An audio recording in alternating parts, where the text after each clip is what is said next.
Hi guys, welcome to Tactim channel. Hope you're doing well. In this video, I'm gonna be showing you how to access ChatGPT, your ultimate guide. So let's go to the browser first. Go to Chrome browser and write here ChatGPT.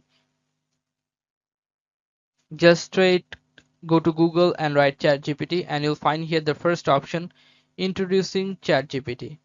You can access ChatGPT in two ways. Directly you can access, and the second option is you can open an account and you can access ChatGPT. I'm going to show you how you can directly access ChatGPT without opening an account. You have to click on introducing ChatGPT. Click on this and you'll find here try ChatGPT. Just click on try ChatGPT